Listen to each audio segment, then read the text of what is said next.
Now it's time to have your journey with the Accounts Academy. Join with us to continue your own way.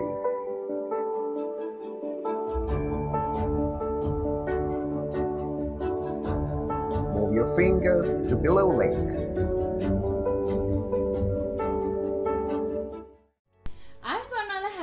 ඉතින් අද මම කතා කරන්න යන්නේ 2018 MCQ එක සම්බන්ධව. ඉතින් MCQ විවරණයක් තමයි කරන්න බලාපොරොත්තු වෙන්නේ.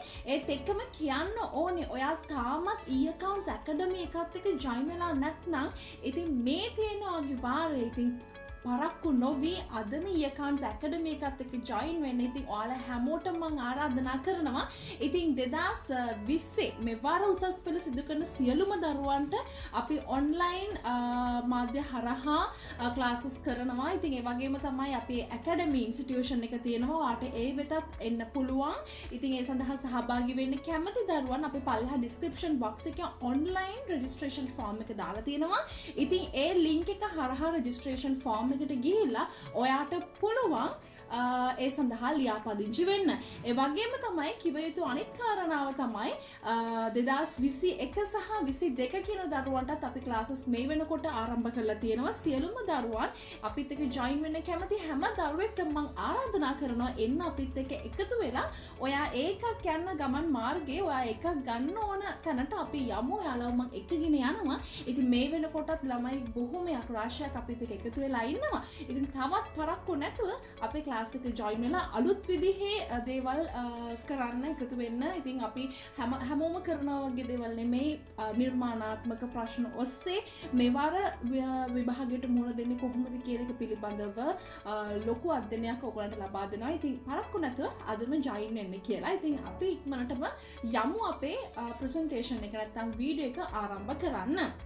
ඉතින් 2018 පේපර් එක තියෙනවා නම් MCQ පේපර් එක තියෙනවා නම් ඔයාට පුළුවන් MCQ පේපර් එක අතට අරගෙන මාත් එක්කම මේක කරගෙන යන්න. ඉතින් පළවෙනි ප්‍රශ්නේ තමයි 2018 ආයතනයක් විසින් පිළියෙල කරනු ලබන පොදු පරමාර්ථ මූල්‍ය ප්‍රකාශන සම්බන්ධව තමයි මේක අහලා දෙන්නේ. මේක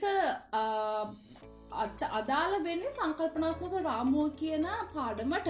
ඉතින් ඒ පාඩමෙන් තමයි හැමදාම පළවෙනි ප්‍රශ්නේ අහන්නේ. ඉතින් මේක බොහොම සරල ප්‍රශ්නයක්. ඒගොල්ලෝ අහන්නේ පොදු පරමාර්ථ මූල්‍ය ප්‍රකාශන සම්බන්ධයෙන් දීලා තියෙන පහත ප්‍රකාශ අතරින් නිවැරදි ප්‍රකාශය කුමක්ද කියලා.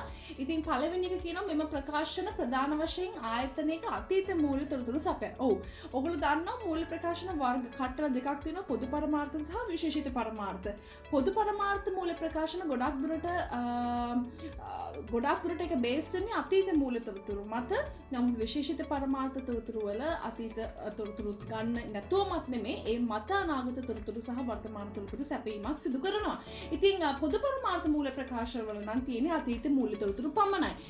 B කියනවා බාහිර පාර්ශ්වයන් ඉල්ලු විටක මෙම ප්‍රකාශන පිළියෙල කරනවා නෑ. 2007 අංක 7 දරන සමාගම් පනතට අනුව පොදු පරමාර්ථ මූල්‍ය ප්‍රකාශන පිළියෙල කිරීම මූල්‍ය ප්‍රකාශන කට්ටල පිළියෙල කිරීම අනිවාර්යයි. ගිණුම් ප්‍රමිත සහ නෛතික අවශ්‍යතාවයන්ට අනුව මෙම ප්‍රකාශන පිළියෙල කරනු ලබයි. ඔව් ඒක හරි.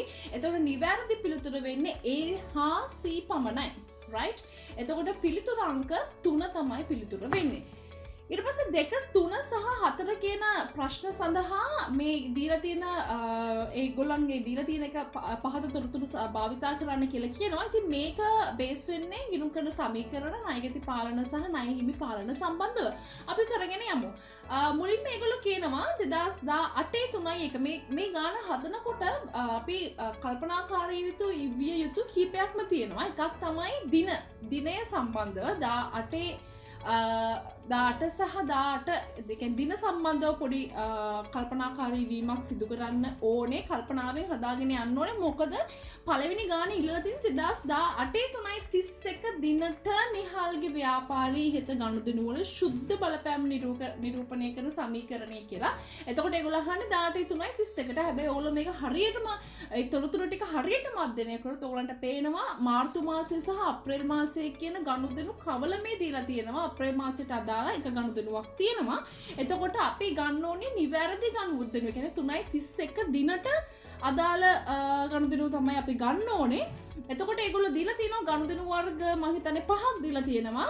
3.1 බාණ්ඩ ණයට ගැනීමක් සිද්ධ වෙලා තියෙනවා. ඊට පස්සේ ණයට ගත්ත බාණ්ඩ අපසු යැවීමක් සිද්ධ වෙලා තියෙනවා. ඊට පස්සේ ණයට විකිණීමක් සිද්ධ වෙලා තියෙනවා.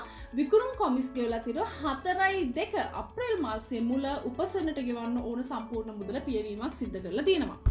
හරි අපි දැන් බලමු ගාන හැදෙන්නේ කොහොමද කියලා. පළවෙනි එක 1,50,000ක බාණ්ඩ උපසේනගෙන් ණයට ගත්තා. හරි. මේගොල්ලෝ ව්‍යාපාරයට තොග කියන වක්කම ගේනවා.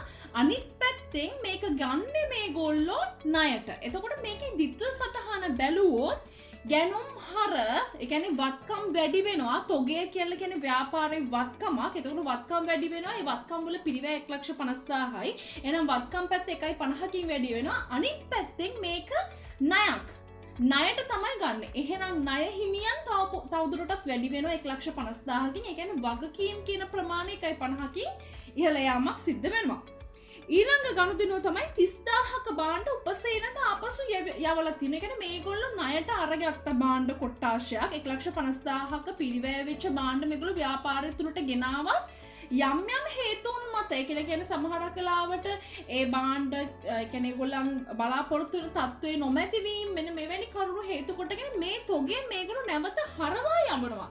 එතකොට හරවා යවුවහම මේ තොගේ අඩු වෙනවනේ. එතකොට තොගේ අඩු වෙනවා 30,000කින්. අනිත් පැත්තෙන් අපිට මේ වෙනකොට 1.50ක ණය හිමි ශේෂයක් හැදිලා තියෙන්නේ. තව දුරටත් අපි 1.50ක ඒගොල්ලන්ට ගෙවන්න ඕනේ නැහැ අනාගතයේදී. මොකද 30,000ක බාණ්ඩ පිරිවැය ආපසු හරවා යවන නිසා. එතකොට වත්කම් අඩු වෙනවා 30කින්, වගකීම් අඩු වෙනවා 30කින්. ඊට පස්සේ පිරිවැය ලක්ෂයක බාණ්ඩ 1,60,000කට මේගොල්ලෝ ණයට විකිණීමක් සිද්ධ කරලා තියෙනවා. ඒ කියන්නේ දැන් මේගොල්ලන්ගේ ස්ටොක් එකේ ස්ටෝර් එකේ මේ වෙනකොටත් 1.50ක තොග තියෙනවා. හරිනේ පරණ තොග පැත්තක දානකො 1.50ක තොග තියෙනවා. මේගොල්ලෝ කරන්නේ මේ 1.50ක තොගෙන් ලක්ෂයක පිරිවැය තොගයක් බාහිර පාර්ශවයකට විකුණනවා. හරිනේ. එතකොට ලක්ෂයක තොගයක් ව්‍යාපාරයෙන් එළියට යනවා. තොගේ අඩු වෙනවා ලක්ෂයකින්. හරිනේ.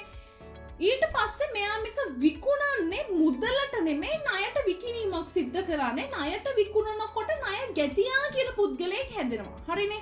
එතකොට ණය ගැතියන් වැඩි වෙනවා 1.60කින්. ඇයි මේගොල්ලෝ ලක්ෂයක බාණ්ඩ තොගය 60,000ක් ලාභේ තියාගෙන තමයි විකුණන්නේ. මේගොල්ලෝ ලක්ෂයකටම විකුණුවොත් මේකට ලාභයක් නැහැනේ.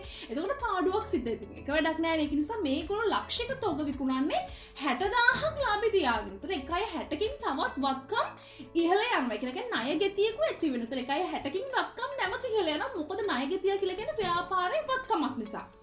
ඊට පස්සේ දැන් මේ දෙන්නගේ අතර ලාභ කීයද? ලක්ෂයක තොග විකුණුවා 1.60කට ලාභයක් එනවා 60,000ක. ව්‍යාපාරයක ගිණුම් කරන සමීකරණය තුල හිමිකමට බලපාන සංරචක තමයි එම ව්‍යාපාරයේ ආදායම්, එම ව්‍යාපාරයේ වියදම්, එම ව්‍යාපාරයේ ගැනිලි සහ එම ව්‍යාපාරයට අයිතිකරු නැවත අතිරේක ප්‍රාග්ධනයක් ගෙනවොත් ඔන්න ඔය කියන සංරචක හතර හිමිකමට බලපානවා රයිට්. එතකොට 60,000ක ලාභයක් ඇති වෙලා තිනවා. මේ 60,000ක ලාභය කියලා කියන්නේ මේ ව්‍යාපාරයේ ආදායම. එතකොට හිමිකම වැඩි වෙනවා 60,000කින්. ඊට පස්සේ 3.20 විකුණුම් කොමිස් ගෙවනවා. එතකොට විකුණුම් කොමිස් කියලා කියන්නේ ව්‍යාපාරයේ වියදමක්. එතකොට මුදලින් ගෙවන නිසා මුදල් කියන වත්කම 10,000කින් අඩු වෙනවා. අනිත් පැත්තට හිමිකම අඩු වෙනවා. මොකද මේක වියදමක් නිසා. මම කියවනේ ආදායම් වියදම් ගැනිලි අතිරේක ප්‍රාග්ධනය කියන සංරක්ෂක හතර හිමිකමට බලපානවා. එතකොට මේ විකුණුම් කොමිස් කියලා කියන්නේ ව්යාපාරයේ වියදමක් නිසා 10,000කින් අඩු වෙනවා. 4.2 උපසෙනට ගෙවන්න තියෙන මුළු මුදල ගෙවනවා. දැන් අපි මේක ජස් කරලා හැදුවොත් මෙතන එන උත්තරේ වැරදි වෙනවා. ඒකට හේතුව මොකක්ද? මේගොල්ලෝ අහන්නේ 3.31 දිනට මිසක් අප්‍රේල් මාසයේ සුද්ධ බලපෑම නෙමෙයි සමීකරණයට සිද්ධ වෙන්න. එතකොට 4.2 මේ ගෙවපු ගනුදෙනුව මේ සිදුවෙච්ච ගනුදෙනුව අපිට බැහැ ගිණුම් කරන සමීකරණය පෙන්වන්න. එතකොට 3.31ට මේ ගිණුම් කරන සමීකරණය තුල සුද්ධ බලපෑම ගත්තහම වත්කම් වැඩි වෙලා තිනවා 50,000කින්, වගකීම් වැඩි වෙලා තියෙනවා 1.20කින්, අනිත් පැත්තට හිමිකම වැඩි වෙලා තියෙනවා 50,000කින්. එතකොට නිවැරදි පිළිතුරවලදී වත්කම් 170කින් වැඩි වෙලා තියෙනවා, වගකීම් 120කින් වැඩි වෙලා තියෙනවා, හිමිකම 50කින් වැඩි වෙලා තියෙනවා. සුද්ධ බලපෑම එතකොට පේනවා මුළුවත්කම 170 150යි නිවැරදි පිළිතුර වෙන්නේ පිළිතුර අංක 3. නිවැරදි පිළිතුර අංක 3. හැබැයි ඔයා අන්තිම ගැලපිල්ල ගැලපුවොත් ඔයාට එන පිළිතුර වෙන්නේ මෙතනදී නම් පිළිතුරු අංක 1 විය යුතුයි සමහරක් විට. අපට දන්න එක හරියට කොහොමද කියලා මොකද දාලා නැති නිසා. හැබැයි හත මට කියන්න තියෙන්නේ අවසාන ගැලපිල්ල ගලපන්නේ නැහැ කියලා තමයි. මොකද 3:31කට නේ අහන්නේ. තුන්වෙනි ප්‍රශ්නෙන් අහනවා ණය හිමි පාලන 2018 එතකොට තුන්වෙනි ප්‍රශ්නෙත් අහන්නේ 2018 3:31 දිනට ණය හිමි පාලන ගිණුමේ සහ ණයගැති පාලන ගිණුමේ ශේෂ වැඩිවීම. එතකොට මෙතනත් ඔයාට අවසාන ශේෂයේ අවසාන ගනුදෙනුව ගලපන්න බෑ. ඒකට හේතුව 3:31 දිනට තමයි මේක අහන්නේ.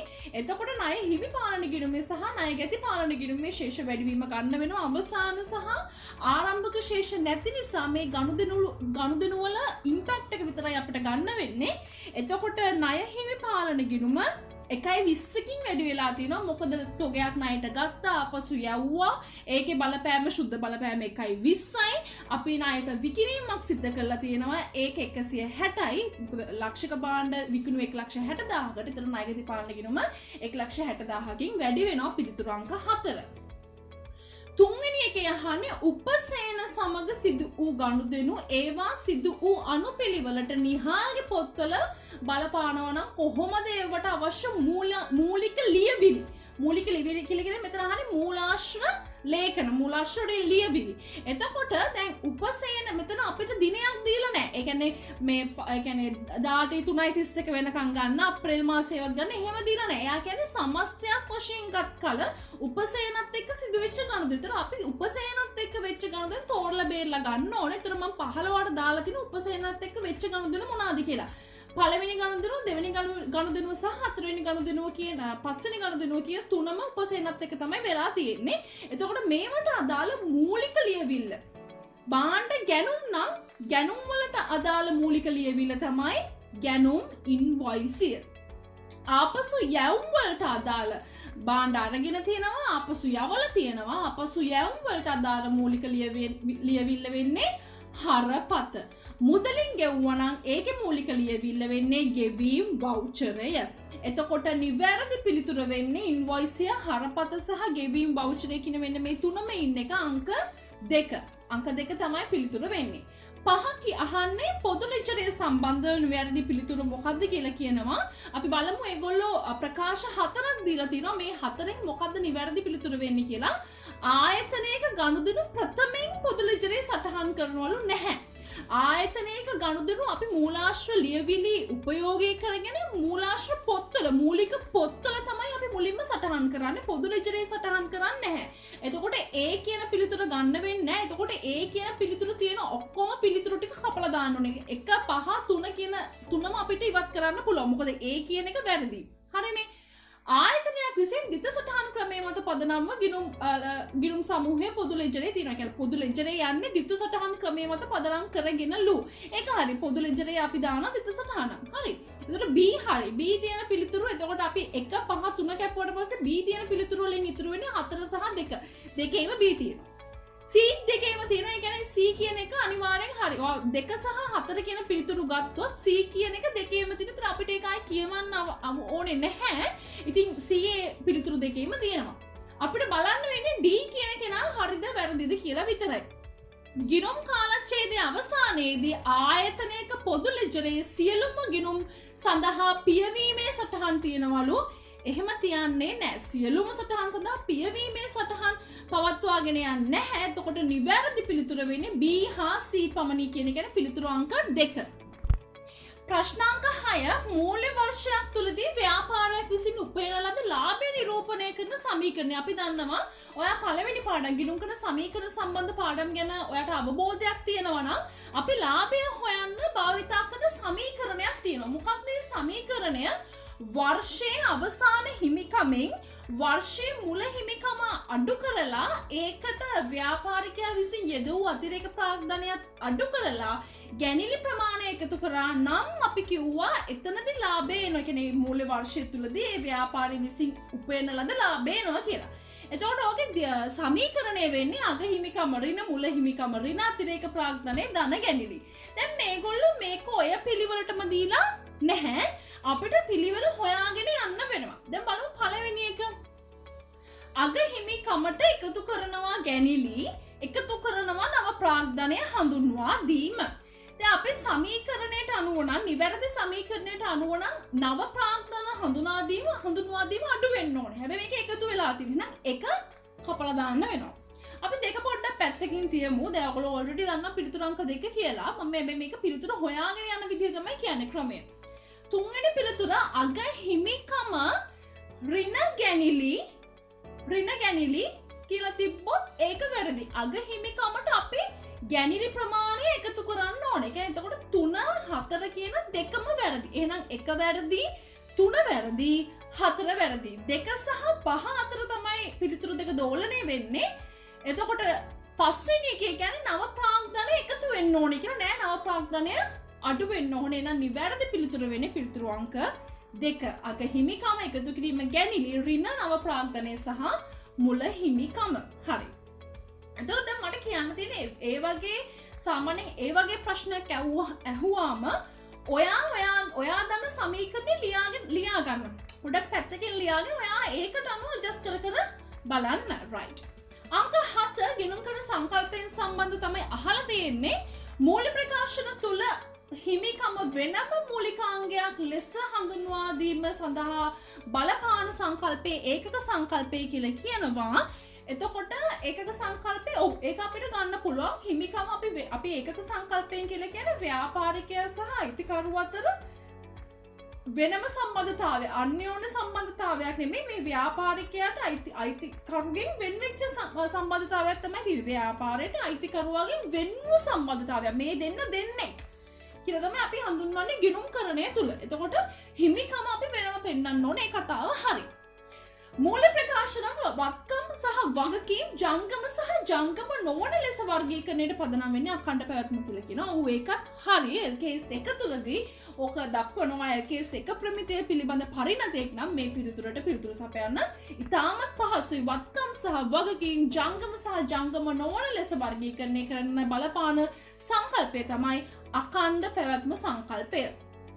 ඊට පස්සේ ප්‍රශ්නය අහන්නේ එක් කාලච්ඡේදයේ ෂය ආදායම් ප්‍රකාශය හඳුනා ගැනීම ගැලපුම් සංකල්පයට අනුකූල වේලු. ගැලපුම් සංකල්පය කියන්නේ යම්කිසි ව්‍යාපාරයක යම් නිශ්චිත කාල පරිච්ඡේදයක් තුලදී උපයන ලද ආදායම් වලට එරෙහිව එම ව්‍යාපාරයේ සියලු වියදම් කපා හල යුතු බව. එතකොට ආදායමට එරෙහිව වියදම කපන්න ඕනේ. ෂය කියලා කියන්නේ ව්‍යාපාරයේ වියදම. ආදායම් ප්‍රකාශයේ අපි ආදායමට එරෙහිව වියදම කපන්න ඕනේ කියලා සංකල්පයක් ගෙනාපු නිසා අපි ෂය පෙන්වනවා වියදමක් ලෙස. එහෙම බැලුවාම මේ ප්‍රකාශන තුනම නිවැරදි. එතකොට නිවැරදි පිළිතුර වෙන්නේ පිළිතුරු අංක 5. right. 8 ශ්‍රී ලංකා ගිණුම් ප්‍රමිති වලට අනුව මූල ප්‍රකාශනවල මූලිකාංග මිනුම් කිරීම සඳහා යොදාගත හැක්කේ පහත කුමන මිනුම් කරන පදනම්ද? ඇත්තටම කිව්වොත් මේ ප්‍රශ්නේ පදනම් වෙන්නේ ඔයගොල්ලන්ගේ ඕල් සිලබස් එකට. ඒ කියන්නේ ඕල් සිලබස් එක කියලා කියන්නේ සංකල්පනාත්මක රාමුව very recently update වුණා. එතකොට ඒකට අනුව මේ පිළිතුරු හතරම අපිට ගන්න පුළුවන්. නමුත් ඔයාලා මේ ඔයගොල්ලෝ 2020 ලියන්න යන ළමයි විදිහට එක්සෑම් එකට විභාගයට මුහුණ දෙන්න යන ළමයි විදිහට ඒ පැරණි සංකල්පනාත්මක රාමුව ඔයාලට අදාළ වෙන්නේ නැහැ. ඒකෙන් ඔයාලගේ ප්‍රශ්න අහන්නේ නැහැ. පැරණි සංකල්පනාත්මක රාමුවට අදාළව ඔයාලගෙන් ප්‍රශ්න අහන්නේ නැහැ. ඉතින් ඔයාලට අදාළ වෙන්නේ නව සංකල්පනාත්මක රාමුව. එතකොට නව සංකල්පනාත්මක රාමුවට අනුව මූල ප්‍රකාශන මූලිකාංග මිනුම් කරන්නේ කොටස් දෙකක් මූලිකව පෙන්වලා දීලා තිනවා. මම මේ chart එක ඔයගොල්ලන්ට දාලා තිනවා තේරුම් ගැනීමට පහසු අවබෝධ කරගන්න පහසු වෙන්න. ඓතිහාසික පිරිවැය සහ වර්තනාගය තමයි මූලික වශයෙන් තියෙන්නේ. වර්තනාගය නැවත ඒගොල්ලෝ කොටස් තුනකට බෙදලා තියෙනවා. සාධාරණ අගය, ප්‍රයෝජ්‍ය අගය හෝ ඉෂ්ට කිරීමේ අගය සහ වර්තන පිරිවැය විදිහට. එතකොට මේ ප්‍රශ්නේ ඕගොල්ලන්ගේ පේපරේ ඇහුවා නම් ඕගොල්ලන්ගේ විභාගයේ අහනවා නම් පිළිතුරු වෙන්න ඕනේ මෙන්න මේ පිළිතුරු ටික. right. අපි ඊළඟ ප්‍රශ්නෙට යමු. ඒක අහලා තියෙන්නේ LKS 17 මෙතනත් 2020 ළමයින්ට පේපර්ස් දෙකක් ගොඩක් දුරට A all සහ new syllabus එකෙන් ඕල් සිලබස් එකේ ළමයින්ට අර මම දැන් 8 වෙනි මට කියන්නේ කමතකුණා 8 වෙනි ප්‍රශ්නේදී නම් ඕල් සිලබස් එකේ ළමයින්ට දැන් ඕල් සිලබස් එකෙන් ලියන්න ඉන්න ළමයි ඉන්නවනේ. එතකොට ඒගොල්ලෝ දෙන්න ඕන පිළිතුර තමයි පිළිතුර අංක 5. මොකද ඔය හතරම අපි මූලික ප්‍රකාශ මූලිකාංග මිනුම් කිරීම සඳහා යොදා ගන්නවා. පැරණි සංකල්පනාත්මක රාමුවට අනුව නව සංකල්පනාත්මක රාමුව මත ලියන ළමයිට කියලා කියන්නේ නව විෂය නිර්දේශයේ මත මෙවර පළවෙනි වතාවට ලියන ළමයින්ට නම් අදාළ වෙන්නේ අර මම දීපු chart එක. නවවෙනි ප්‍රශ්නෙත් LKS 17 කල්පදු සම්බන්ධව තමයි තියෙන්නේ. කල්පදු ප්‍රමිතිය වෙනස් වුණා. ඒක LKS 17 නෙමෙයි තවදුරටත් SLFRS 16. එතකොට ඒකට අනුව කල්පදු මූල්‍ය සහ මෙහෙයුම් ලෙස වර්ග කිරීම වඩාත් ආරක්ෂක වන ගිණුම් තොරතුරු වල ගුණාත්මක ගති ලක්ෂණයේ විශ්වසනීය නියෝජ්‍යත්වය ඒ කියන්නේ LKS 17ට අනුව නම් SLFRS 17 ඕගොල්ලන්ට මෙහෙයුම් සහ මූල්‍ය ලෙස කල්පදු වර්ගීකරණයක් පෙන්වලා නැහැ. හැබැයි SLFRS 17 ඇතුළට ටිකක් ඩීප්ලි ගියා නම් ඒ කියන්නේ ඔයාලගේ විෂය නිර්දේශය තුල නැහැ. එතනදී මේ අපිට දකින්න පුළුවන් වෙනවා මූල්‍ය සහ මෙහෙයුම් වර්ගීකරණයක් කල්පදු ගැනුම් කරුගේ නෙමෙයි කල්පදු හිමියාගේ නෙමෙයි කල්පදු විකුණුම් කරුගේ පොත්වල නම් එතකොට නම් විශ්වසනීය නියෝජ්‍යත්වය අපිට ගන්න පුළුවන් අදාළ තොරතුරු වල ගුණාත්මක ගති ලක්ෂණය ලෙස. right. අපි ඊළඟ ප්‍රශ්නයට යමු. පහත දැක්වෙන කුමක් සුබ සාධක සංගමයක් කියන්නේ ලාභ අරමුණු කර නොගත් ව්‍යාපාර සම්බන්ධව තමයි මේක අහලා තියෙන්නේ. සුබ සාධක සංගමයක් විසින් පිළියෙල කරනු ලබන මූල්‍ය ප්‍රකාශනවල සංරචක. එතකොට අපි දන්නවා ලාභ අරමුණු කර නොගත් ව්‍යාපාර සංවිධාන සහ අපි ඉගෙන ගත්ත දේවල් අතර ටිකක් පොඩි ગેප් එකක් තියෙනවා, පොඩි පරතරයක් තියෙනවා. ඒක ටිකක් වෙනමම ලැන්ග්වේජ් එකක්, වෙනම භාෂාවක්, වෙනමම විෂය කොටසක්. එතකොට ඒගොල්ලන්ගේ මූල්‍ය ප්‍රකාශන සංරචක කට්ටලය ටිකක් වෙනස්. අපි සාමාන්‍යයෙන් හදන මූල්‍ය ප්‍රකාශන සංරචක කට්ටලයට වඩා මූල්‍ය ප්‍රකාශන කට්ටලයට වඩා එතකොට ඒගොල්ලන්ගේ මූල්‍ය ප්‍රකාශනවල සංරචක විදිහට හඳුන්වන්නේ මොනවාද කියලා අහනවා. ඒගොල්ලෝ කීපයක් දීලා තියෙනවා. සමෝචිත අරමුදල් ගිණුම දීලා තියෙනවා. මූල්‍ය තත්ත්ව ප්‍රකාශනය, මුදල් ප්‍රවාහ ප්‍රකාශනය, සමාජික මුදල් ගිණුම සහ ආදායම හා වියදම් ගිණුම. මෙතන සමෝචිත අරමුදල් ගිණුමක් සාමාන්‍ය නෙමෙයි කොහොමත් මූල්‍ය ප්‍රකාශනවල සංරචකයක් නෙමෙයි. අපි සාමාන්‍යයෙන් එහෙම ගිණුමක් ගහන්න ඔය සමෝචිත අරමුදල හොයාගන්න ලේසි වෙන විදිහට ඒක නිකන් වර්කින් එකක් වගේ. ඒක මූල්‍ය ප්‍රකාශන කට්ටලය තුල ඇතුළත් වෙන්නේ නැහැ. මූල්‍ය තත්ත්ව ප්‍රකාශනය කොහොමත් අපි ගන්නවා. ඒක අනිවාර්යෙන් තියෙනවනේ. මුදල් ප්‍රවාහ ප්‍රකාශනයක් ඒක සුබ සාධක සංගමයක් වුණත් මුදල් ප්‍රවාහ ප්‍රකාශනය අනිවාර්යෙන් හදනවා.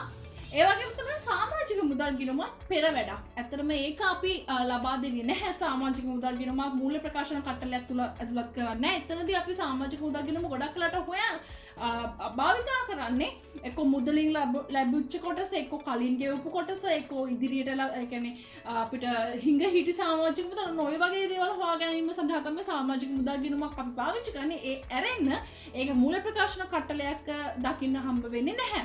ආදායම් හා වියදම් ගිණුම කියලා කියන්නේ සුබ සාධක සංගමයක නම් ආදායම් ප්‍රකාශනය හා සමානයි. එතකොට නිවැරදි පිළිතුර දෙන්නේ B, C, E කියන පිළිතුරු තුන තියෙන එක. ඒ කියන්නේ පිළිතුරු අංක 4.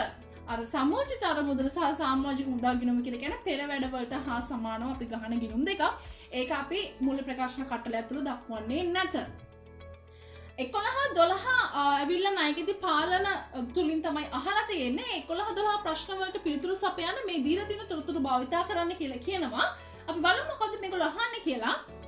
ආයතනයක පොදු ලෙජරේ 18.3.31 දිනට ණයගැති පාලන ගිණුමේ ශේෂය ලක්ෂ 5ක් කියලා කියනවා. 18.3.31 දිනට. ඒ කියන්නේ මේ මාසේ අවසාන දවසට ණයගැති පාලන ගිණුම මේගොල්ලෝ කියනවා ලක්ෂ 5යි කියලා.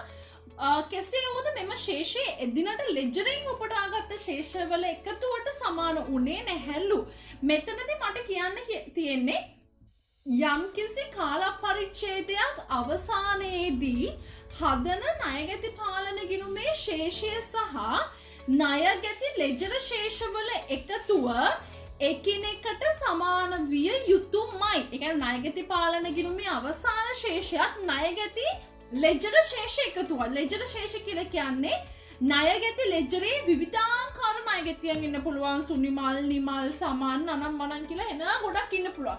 එතකොට මේ එක් එක් ණයගැතියාගේ අවසාන ශේෂ අරගෙන අපි ශේෂ ලයිස්තුවක් හැදුවොත් ශේෂ ලයිස්තුව කියලා කියන්නේ අවසාන අවසාන දිනට අපි ගන්නවා දැන් නිමල්ගේ මෙච්චරයි අවසාන ශේෂය සුනිමල්ගේ මෙන්න මෙච්චරයි අවසාන ශේෂය කියලා අපි ශේෂ ලයිස්තුවක් හදනවා. ඒගොල්ලන්ගේ අවසාන ශේෂ ටික පෙන්වන ශේෂ ලයිස්තුවක් හදනවා. ඒ එක් ණයගැතියාගේ අවසාන ශේෂවල එකතුවට සමාන වෙන්න ඕනේ ණයගැති පාලන ගිණුමේ ශේෂය. හරිනේ. ඉතින් මම මේ සම්බන්ධව දීර්ඝ සාකච්ඡාවක් කරා මීට පෙර වීඩියෝස් තුලදී. මම ඒ සම්බන්ධව වීඩියෝ එකක් දාලා තියෙනවා ඔයගොල්ලන්ට. ඔයගොල්ලන්ට ඉතින් වැඩි දුර අධ්‍යයනයක් සිදු කර ගැනීම සඳහා ඒ වීඩියෝස් නරඹන්න පුළුවන්. හරි. එතකොට හැබැයි මේ ව්‍යාපාරය නම් පාලන ගිණුමේ ශේෂයත් ඒ අදාළ ණයගැති ලෙජර් ශේෂයත් සමාන වෙලා නැතිලු. පසුව කරන ලද විමර්ශනයේදී පහත දෑ හෙළිදරව් වුණා කියලා කියනවා. 18 මාර්තු මාසය තුලදී ණයගැතියන්ගෙන් ලද 1.80ක චෙක් පතක් මුදල් ලැබීම් ජර්නලයේ සහ ණයගැති ලෙජරේ අදාළ ශේෂ ගිණුම් වල පමණක් සටහන් කරලා තියෙනවා කියලා කියනවා. දැන් මේගොල්ලන්ට ණයගැතියන්ගෙන් මුදල් ලැබිලා තියෙනවා.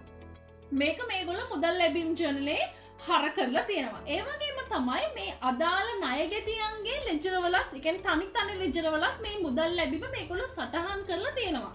හැබැයි මේගොල්ලෝ මේක පාලන ගිණුමට බැර කරලා නැතිලු. හරිනේ. එතකොට මේකේ ditth සටහන මේක නිවැරදි කරන්න නම් අපි දාන ඕන ditth සටහන මොකක්ද? පාලන ගිණුම බැර දැන් හර කරන්න ඕනේ. හරිනම් මුදල් ලැබීම් ජර්නලයටනේ already ජර්නලයට හර කරලා තියෙන්නේ. එහෙනම් අපි හර කරන්න ඕනේ අවිනිශ්චිත ගිණුමට. අනිත් පැත්තට ණයට විකිණීමක් සිද්ධ වෙලා තියෙනවා රුපියල් 5,20,000ක විකුණුම් ජර්නලයේ මේක සටහන් කරලා තියෙන 2,50,000ක් විදිහටලු. කෙසේ වුවද මෙම ණයගැති ලෙජරේ, ඒ කියන්නේ මේගොල්ලන්ගේ ණයගැති ලෙජරේ මේක නිවැරදිව සටහන් කරලා තියෙනවලු. ඒ කියන්නේ ඒ අදාළ ණයගැතියාගේ හෝ ණයගැතියන්ගේ තනි ගිණුම් වල 5,20,000 ණයට විකුණුම නිවැරදිව මේගොල්ලෝ දාලා තියෙනවා. හැබැයි විකුණුම් ජර්නලයේ පිටපත් කරද්දී ඕක එහාට මෙහෙට මාරු කරලා තමයි දාලා තියෙන්නේ. 520 250 කියලා දාලා. එතකොට 270ක ගැප් එකක් තියෙනවා ඔයගලන්ට පේනවා. හරිනේ.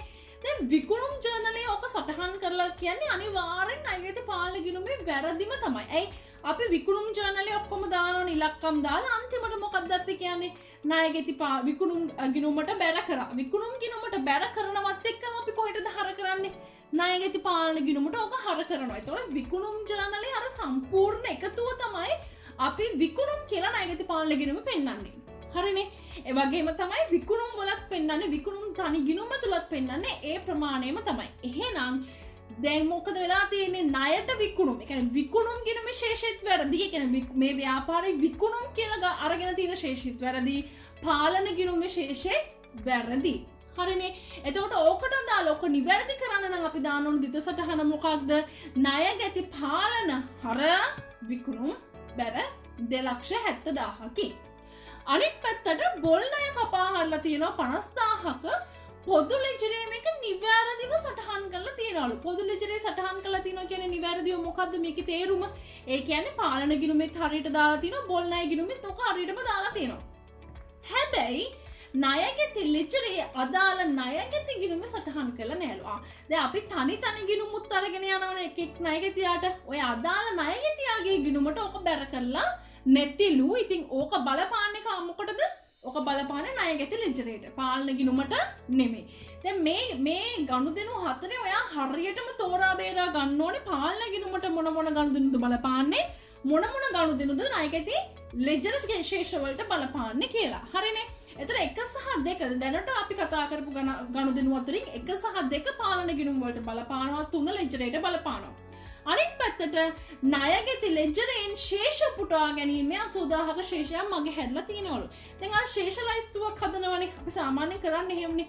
ශේෂ ලයිස්තුව හදලා අපි කියනවා ණයගැති ලෙජරේ ශේෂය මෙච්චරයි කියලා. එතකොට අර ශේෂ ලයිස්තුව අපිට 8,00,000ක් කියලා.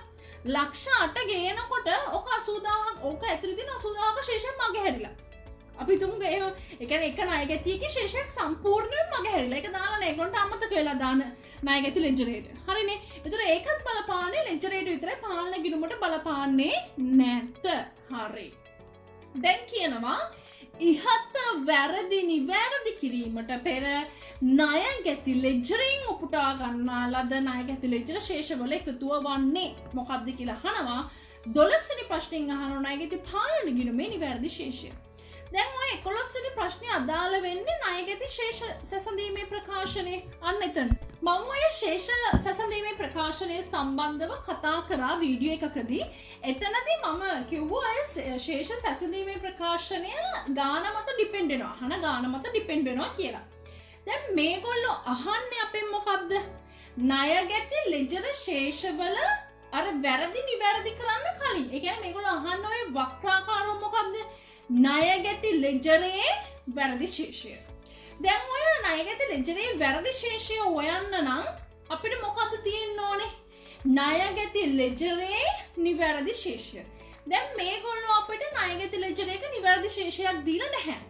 හැබැයි වැරදි නිවැරදි කරන්න කලින් ණයගැති පාලන ගිණුමේ නම් ශේෂයක් දීලා තියෙනවා. දැන් අපි මොකද්ද කරන්න ඕනේ? දැන් අපේ ටෙක්නික් එක මොකද්ද? ලොජික් එක මොකක්ද? පාලන ගිණුමේ අවසාන ශේෂයයි ලෙජරේ අවසාන ශේෂයයි එකිනෙකට සමාන වෙන්න ඕනේ. එතකොට දැන් අපිට දීලා තියෙන මෙතන පාලන ගිණුමේ ශේෂය විතරනේ. අපි ඔය ශේෂය පදනම් කරගෙන ණයගැති පාලන ගිණුමේ නිවැරදි ශේෂය හොයාගත්තොත් ඒ ශේෂය සමාන වෙනවා ලෙජරේ නිවැරදි ශේෂයට. ඒ කියන්නේ ණයගැති ලෙජරේ නිවැරදි ශේෂයට ඒ ශේෂය සමාන වෙනවා. එතකොට මොකද්ද අපිට තියෙන්නේ? අපිට තියෙනවා නිවැරදි ණයගැති ලෙජර ශේෂය. නිවැරදි ණයගැති ලෙජර ශේෂය තිබුණොත් අපිට පුළුවන් වැරදි ණයගැති ලෙජර ශේෂය හොයාගන්න. දැන් අපි එහෙනම් මොකද්ද මුලින්ම කරන්න ඕනේ? පාලන ගිණුමක් ගහලා පාලන ගිණුම තුලින් සංශෝධිත ණයගැති පාලන ගිණුමේ ශේෂය හොයාගන්න ඕනේ.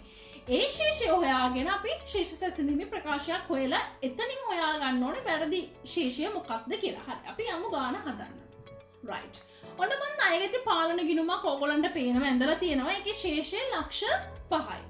ඔතනින් මං කිව්වා 1 සහ 2 තමයි පාලන ගිණුමට බලපාන්නේ. මුදල් ලැබීම කොහෙට දෙන්න ඕනේ? පළවෙනි ගනුදෙනුව ණයගැති පාලන ගිණුමට බැර වෙන්න ඕනේ.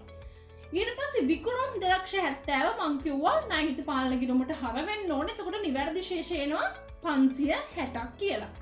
දැන් අපිට තියෙනවා ණයගැති ලෙජරේ නිවැරදි ශේෂය. හරිනේ. මම ඔය පහලින් දක්වලා තියෙන ශේෂ සැසඳීමේ ප්‍රකාශය. අපි ශේෂ සැසඳීමේ ප්‍රකාශය මම ආකෘතිය ඔයගොල්ලන්ට දුන්න කලින් මම දැන් නැවතත් කියන වීඩියෝස් බලලා නැත්නම් බලන්න. ණයගැති ලෙජරේ නිවැරදි ශේෂය අරගෙන ඒකට එකතු කිරීම අඩු කිරීම සිදු කරලා නිවැරදි ශේෂය හොයාගන්න ඕනේ. දැන් නිවැරදි ශේෂය තියෙනවා. දැන් අපිට රිවර්ස් එකක් තමයි ගහන්න තියෙන්නේ. බොල් ණය අඩු වෙන්න ඕනේ, මගහැරුණු ශේෂය එකතු වෙන්න ඕනේ. දැන් අපිට හොයාගන්න පුළුවන් මොකද්ද වැරදි ශේෂය? 590ක් කියලා. එතකොට නිවැරදි ශේෂය 560ක් තියෙනවා. බොල් ණය සටහන් කරලා නැහැ කියලා කිව්වා. ඒ කියන්නේ අදාළ ණයගැතියාගේ ගිණුමට ඕක බැර වෙන්න ඕනේ. බැර වෙනවා කියලා කියන්නේ මෙතන අඩු වෙනවා කියන එක. 80000ක හර ශේෂයක් තමයි මගේ හැරිලා තියෙන්නේ. ඒ කියන්නේ 80000ක ශේෂයක් එකතු වෙන්න ඕනේ.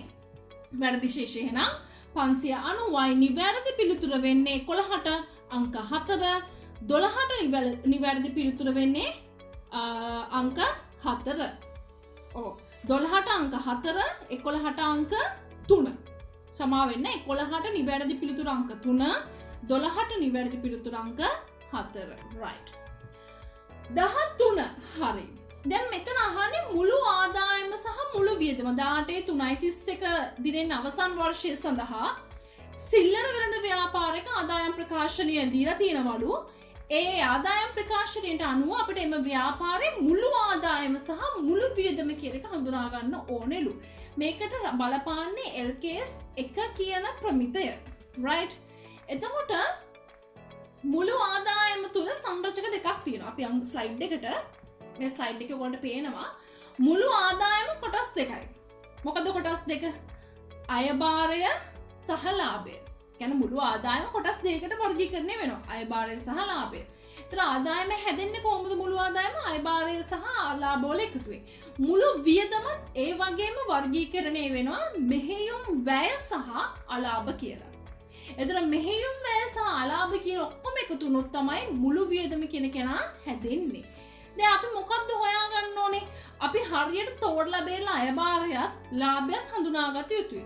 අනිත් පැත්තට අපි හරියටම තෝරලා බේරලා මෙහෙයුම් වැය සහ අලාභ හඳුනාගත යුතුයි. දැන් මේගොල්ලෝ දීලා තියෙන ආදායම් ප්‍රකාශයේ තොරතුරු අනුව විකුණුම් කියලා කියන්නේ ව්‍යාපාරයේ අයභාරය. ඉපැයූ පොලියත් ව්‍යාපාරයේ අයභාරය. මෝටර රථ විකිණීමේ ලාභය කියලා කියන්නේ එනිවේක ලාභය කියනවා. මේව තියෙනවානේ. පොලේ වියදම මෙහෙයුම් වැයක්. විකුණුම් පිළිවැය මෙහෙයුම් වැයක්. ගැනිලි බාණ්ඩ ගැනිලි සිද්ධ වෙලා තියෙනවා. ගැනිලි කියලා කියන්නේ වියදමක් නෙමෙයි හිමිකමේ අඩුවීම. එතකොට හිමිකම් වල අඩුවීමක් අපිට මුළු වියදමක් ලෙස සලකන්න බෑ. එතකොට දැන් ඔයගොල්ලන්ට මම දීලා තියෙන chart එකේ කොහොමද අය බාරය ගන්නෙ, කොහොමද ලාභය ගන්නෙ, කොහොමද මෙහෙයුම් වියදම් ගන්නෙ කියලා ඒ අනුව නිවැරදි පිළිතුර වෙන්නේ පිළිතුරු අංක 4. සම්පූර්ණ ආදායම ඇවිල්ලා 2400යි, මුළු වියදම ඇවිල්ලා 2000යි. right. අපි යමු ඊළඟ ප්‍රශ්නයට. ඊළඟ ප්‍රශ්නය සඳහා 14 සහ 15 ප්‍රශ්නවලට අපිට භාවිතා කරන්න වෙන්නේ මේ දීලා තියෙන තොරතුරු මේ සියල්ලක්ම හවුල් ව්‍යාපාර හා සම්බන්ධ තමයි බැඳෙන්නේ. ඒතර ඔයා හවුල් ව්‍යාපාර සම්බන්ධ හොඳ පරිණතයෙක් වෙන්න ඕනේ මේ ප්‍රශ්නවලට පිළිතුරු ලබා දෙන්න. මේගොල්ලෝ මං තොරතුරු නෙමෙයි 14 වෙනි ප්‍රශ්නේ මේගොල්ලෝ අහන්නේ හිමිකම සම්බන්ධව. හවුල් ව්‍යාපාරයක හිමිකම කියලා කියන්නේ සියලුම හවුල්කරුවන්ගේ ප්‍රාග්ධන අවසාන ප්‍රාග්ධන ශේෂ සහ සියලුම හවුල්කරුවන්ගේ ජංගම ගිණුම් වල ශේෂවල මුළු එකතුව තමයි එම ව්‍යාපාරයේ හිමිකම කියන්නේ. දැන් මම අවසාන ශේෂ කියලා ගත්තේ ඇයි? දැන් මේ ඇවිල්ලා 2018 පේපර්. ඒතකොට මේගොල්ලන්ගේ වාර්තා කරන කාල පරිච්ඡේදය වෙන්නේ 17/4 ඉඳන් 18/3 දක්වා. ඔයා වාර්තා කරන කාල පරිච්ඡේදය පිළිබඳ දැනුමක් නැත්නම් ඔයාලට පුළුවන් මම කරලා තියෙන LKS 10 කියන වීඩියෝ ටික බලන්න නරඹන්න. ඉතින් මම LKS 10 කියන ප්‍රමිතිය සම්පූර්ණයෙන්ම කවර් කරනවා. එතකොට 18/3 කියලා කියන්නේ මේගොල්ලන්ගේ වාර්තා කරන කාල පරිච්ඡේදයේ අවසාන දවස. එදාට හිමිකම කියලා කියන්නේ අවසාන ශේෂවල එකතුව. හරි. දැන් මේ ශේෂවල එකතුව ගන්න නම් අපි මොකද්ද කරන්න ඕනේ? ප්‍රාග්ධන ගිණුම් ටික මුලින්ම ගහගෙන ඉන්නත් ඕනේ. ජංගම ගිණුම් ටිකත් ගහගෙන ඉන්න ඕනේ. ඉතින් මේකට ඔයාලා ෆෝමැට් එක නිවැරදිව ගහන්න අත්‍යවශ්‍ය වන්නේ නැහැ. හැබැයි ඔයා කටුවට හරි කමන්නේ පොඩ්ඩක් නිකන් ටී ගිණුම් විදියට හරි ගහගෙන කරන එක තමයි වඩාත්ම හොඳ ක්‍රමය වන්නේ. මම ඒක තමයි රෙකමන්ඩ් කරන ක්‍රමය. හරි. ඔයාලට පේනවා 17/3 දිනට කියන්නේ ව්‍යාපාරයේ ආරම්භක දිනට ප්‍රාග්ධන ගිණුම් ශේෂ සහ ජංගම ගිණුම් ශේෂ දීලා තිනවා එක් හවුල් කරුවාට. 17/4 නලින්ද ලක්ෂ 2ක අතිරේක ප්‍රාග්ධනයක් ගෙනල්ලා තියෙනවා. ඒ වගේම තමයි ශාන්ත ලක්ෂ 5ක ණය මුදලක් දීලා තියෙනවා. ඒ ණය මුදල සඳහා වාර්ෂික පොලි අනුපාතය 5%ලු. ඒක ජංගම ගිණුමට කියන්නේ ශාන්තගේ ජංගම ගිණුමට බැර කරන්නලු. ලාභ අනුපාතය 3/2ලු. ඒ වගේම තමයි ප්‍රාග්ධන පොලියක් දෙනවා. ඒ ප්‍රාග්ධනයේ පොලිය දෙන්නේ ගිණුම් වල අවසාන ශේෂ මත 10%ක වාර්ෂික පොලියක් තමයි දෙන්නේ. ඒ වගේම තමයි ව්‍යාපාරයේ ලාභය ලක්ෂ 5ක් කියලා කියනවා. ඒ වගේම තමයි මේ හවුල්කරුවන් දෙදෙනාම මුදල් ගැනිලි සිද්ධ කරලා තියෙනවා. ලක්ෂ 1 සහ 50000ක. ඒ හැරෙන්න කිසිදු ගැනිලි වර්ගයක් මේගොල්ලෝ සිද්ධ කරලා නැහැ කියලා කියනවා. අපි එනම් ගාන හදන්න යමු. හරි. ප්‍රාග්ධන සහ ජංගම ගිණුම් ශේෂවල මුලින්ම ආරම්භක ශේෂ ටික දාගෙන ඉන්න ඕනේ. අපි අතිරේක ප්‍රාග්ධනය වාර්තා කරන්න ඕනේ. අතිරේක ප්‍රාග්ධනය වාර්තා කරන්නේ කොහොමද? මුදල් හර වෙනවා. මෙයා ව්‍යාපාරයට මුදල් නෙගෙන්නේ. ඒතර මුදල් ගිණුම වැඩි වෙනවා ලක්ෂ 2කින්. ඔක බැර වෙන්නේ කොහෙටද? මෙතන නලින්දගේ ප්‍රාග්ධන ගිණුමට තමයි බැර වෙන්නේ. හරි. ඊට පස්සේ ලක්ෂ 5ක ණයක් ශාන්ත ගේනවලු. එතකොට ශාන්ත ලක්ෂ 5ක ණයක් ව්‍යාපාරයට යෙදුවොත් මුදල් හර ශාන්තගේ ණය ගිණුම තමයි බැර වෙන්නේ. එතකොට ශාන්තගේ ණය ගිණුමට ඕක බැර වෙන්නේ. අනිත් පැත්තට මුදල් වලට හර වෙන්නේ ප්‍රාග්ධන හෝ ජංගම ගිණුම් වලට ඒකේ බලපෑම නැහැ. ඊට පස්සේ ලාභ අනුපාත තියෙනවා. ඊට කලින් අපි ප්‍රාග්ධන පොලි ගලපලා ඉන්න ඕනේ සහ මේ ණය සඳහා පොලිය 10% 5 ගලපලා ඉන්න ඕනේ. ලක්ෂ 5ට හවුල්කරුවෙකු ව්‍යාපාරයට ණයක් ගෙනාවොත් එම හවුල්කරුවාට අපි පොලි ගෙවන්න ඕනේ 5%. ඒකේ එන්නේ හවුල් ගිවිසුම 1890 හවුල් ව්‍යාපාර ආඥා පනතේ 42 වගන්තිය අනුව. ඒ අනුව අපි ශාන්තට ගෙවන්න ඕන සම්පූර්ණ පොලිය වෙන්නේ 25ක්. එතකොට ඒක ආදායම් ප්‍රකාශනය හර ශාන්තගේ ජංගම ගිණුම තමයි බැර වෙන්නේ. සැලකිය යුතු කරුණ වන්නේ මේගොල්ලෝ දීලා තියෙන ඔය පොලිය ගලපපු ලාභය. ඔයා නැවත පොලියක් ගලපන්න යන්න ඕනේ නැහැ. හරිනේ. අනිත් පැත්තට ප්‍රාග්ධන පොලිය ගලපන්න ඕනේ. ප්‍රාග්ධන පොලිය අවසාන ශේෂ මත ගන්නේ ශාන්තගේ ප්‍රාග්ධන ගිණුමට අඩු වැඩි වීමක් සිද්ධ වුණේ නැහැ. එහෙනම් 510ක් 50යි. ඒක කොහෙටද මේ හර බැර වෙන්නේ? ලාභයට තමයි. ලාභෙන් ඕක අඩු වෙලා ඒ කියන්නේ විසර්ජන කොටස වෙනවා. ආදායම් ප්‍රකාශය හර විසර්ජන ගිණුම බැර වෙනවා ශාන්තගේ ගිණුමට. නලින්දගේ නම් අතිරේක ප්‍රාග්ධනයක් ගෙනාවා. ඒක නිසා යාගේ ප්‍රාග්ධනයේ වැඩිවීමක් සිද්ධ වෙලා තියෙනවා ලක්ෂ 2කින්. ඒකට ඒ අවසාන ශේෂය 1000ක් වෙනවා. ඒකට ප්‍රාග්ධන පොලිය ඇවිල්ලා සිර 10ක් කියන්නේ 100යි. ඒතකොට ප්‍රාග්ධන පොලිය එයාගේ එකට නම් බැර වෙලා හර වෙනවා ලාභෙට. හැබැයි මෙතන අපෙන් අහලා නැහැ විසර්ජන ගිණුමක් සම්බන්ධ කිසි දෙයක් අහලා නැහැ. ඒක නිසා ජංගම ගිණුම වල ඉම්පැක්ට් එක දාගෙන කියනවා හරි. ඊට පස්සේ ඔයාගේ ලාභෙන් ඔය කියන 1,50,000 අඩු කළාට පසු වගේ අපි 3:2 අනුපාතය මත බෙදන්න ඕනේ. එතකොට ලාභ කොටස් වෙනවා 210ක් සහ 140ක් ලෙස. right 500න් 100කුයි 150කුයි අඩු කළාට පස්සේ 350යි. 350න් 5න් 3 නලින්දට 5න් 2ක් ශාන්තට 210යි 140ක් ලෙස. හරි. දැන් ඔයගොල්ලන්ට තියෙනවා ජංගම ගිණුම් වල ශේෂ. අපිට දැන් ගන්න තියෙන්නේ මුළු හිමිකම. මුළු හිමිකම ගන්න කොහොමද මෙතනදී? එක් හවුල්කරුවාගේ ප්‍රාග්ධන ගිණුම් වල සහ ජංගම ගිණුම් වල මුළු ශේෂ එකතුව. එතකොට මුළු ඔක්කොගේම ශේෂ වල එකතුව 2175ක් වෙනවා. එතකොට නිවැරදි පිළිතුර වෙන්නේ පිළිතුරු අංක 4.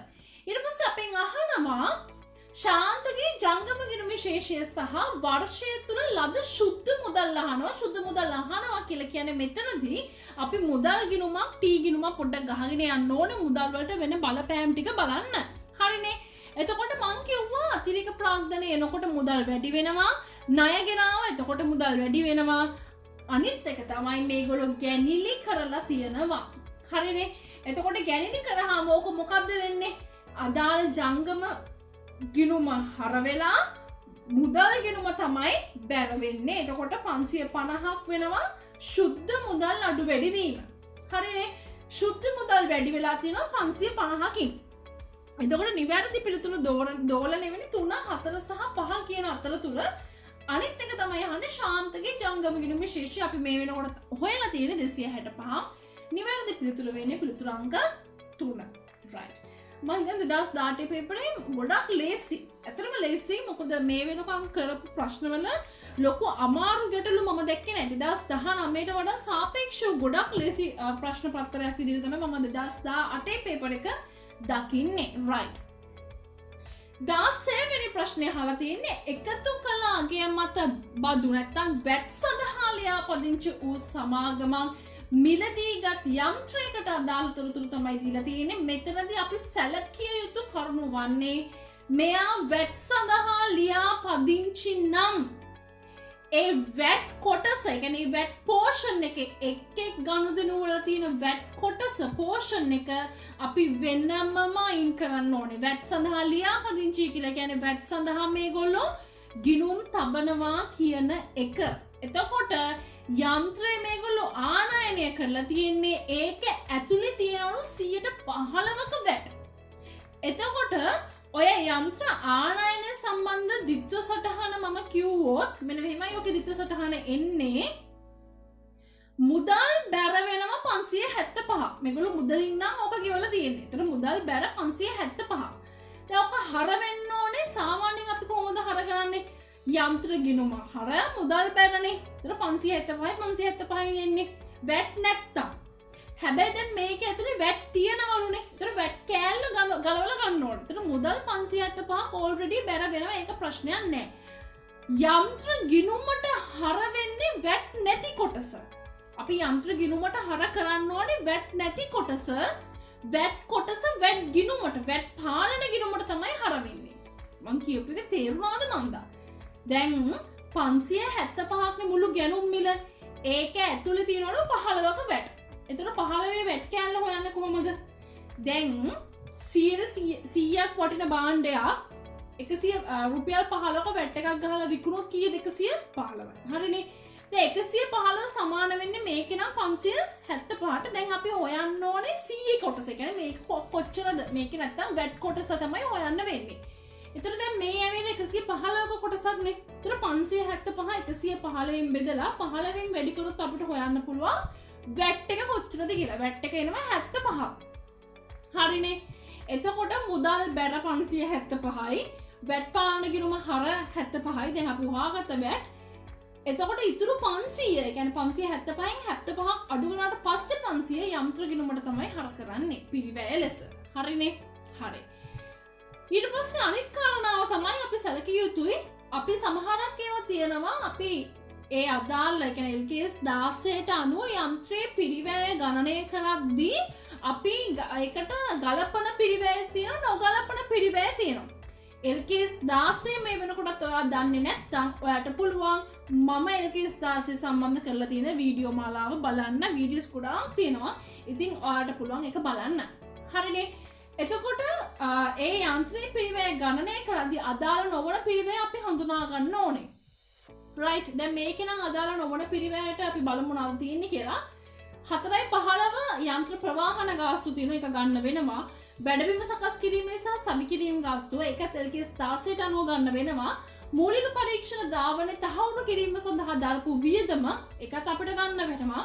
ඒ මූලික ධාවනයේදී නිපදවූ අයිතම විකිරීමෙන් ලද මුදල ඒකත් අපිට ගන්න වෙනවා. විවෘත කිරීමේ උත්සවය පැවැත්වීම ඒක නම් අපිට ගන්න බෑ. LKS 16ට අනුව ඒක අදාළ නොවන පිරිවැයක්. හරි. එහෙනම් අපි බලමු කොහොමද මෙයාගේ පිරිවැය අපි ගන්න ඕනේ සහ යන්ත්‍රයේ ෂේ කිරීම ආරම්භක දවස හරම් වැදගත් ප්‍රශ්න. මම හිතනවා එතන නම් ටිකක් වා ස්මාර්ට් වෙන්න ඕනේ සහ LKS 16 හොඳටම දැනගෙන ඉන්න ඕනේ. හරි. අපි මුලින්ම ගාන හදන්න යමු. හරි. ගැනුම් මිල 500යි ප්‍රවාහනය 40 එකතු වෙනවා. ඒක දිත්ත සටහන කිව්වොත් මුදල් බැර ප්‍රවාහන මේ යන්ත්‍ර ගිණුම හර වැඩබිම සකස් කිරීම මුදල් බැර යන්ත්‍ර හර මූලික පරීක්ෂණ ගාස්තු මුදල් බැර යන්ත්‍ර හර මූලික පරීක්ෂණ ආදායම මුදල් හර යන්ත්‍ර බැර. ඒකයි ඒක අඩු වෙන්නේ. නැත්තම් අර ප්‍රමිතියේ තියෙනවා අඩු කරන්න ඕන නිසා ඒක නිසා අඩු කරන්න ඕනේ නැහැ. දිත්ත සටහන එන විදිහ බැලුවාම ඒක ලොජිකලි හිතන්න ඕනේ. එතකොට තමයි ඒක බැර වෙන්නේ. ඒ හේතුව නිසා. මොකද ආදායමක් කියලා කියන අපේ ආදායමක් ආවම මුදල් වැඩි වෙනතර මුදල් හර වෙනවා. බැර වෙන්න ඕනේ කොහෙටද? ආදායම් ගිණුමකට නෙමෙයි බැර කරන්නේ. යන්ත්‍ර ගිණුමට තමයි බැර කරන්නේ. යන්ත්‍ර බැර වෙනවා කියලා කියන්නේ යන්ත්‍රවල පිරිවැය අඩු වෙනවා. එතකොට යන්ත්‍රයේ පිරිවැය 6,50,000යි. මේක ෂය කරන්න ආරම්භ කරන දවස LKS 16 කියනවා යම් දේපල පිරියත උපකරණයක් එයා භාවිතයට සුදුසු තත්ත්වයට පසු පත් වූ වහාම ඔයා ෂය කිරීම ආරම්භ කරන්න කියලා. විවෘත කිරීමේ උත්සවයක අපිට අදාළ දෙයක් නෙමෙයි. ඒකදී ඒගොල්ලන්ගේ කැමැත්ත. හැබැයි මෙයා ෂය කිරීම සඳහා සුදුසු තත්ත්වයට පත් වෙන්නේ 5/15 2017 5/15. විවෘත කිරීම උත්සවය අපිට අදාළ දෙයක් නෙමෙයි LKS 16ට අනුව. ඒ අනුව නිවැරදි පිළිතුර වෙන්නේ පිළිතුරු අංක 2. right. ඊළඟ එක ඇවිල්ලා මේකත් LKS 17න් අහලා තියෙන්නේ.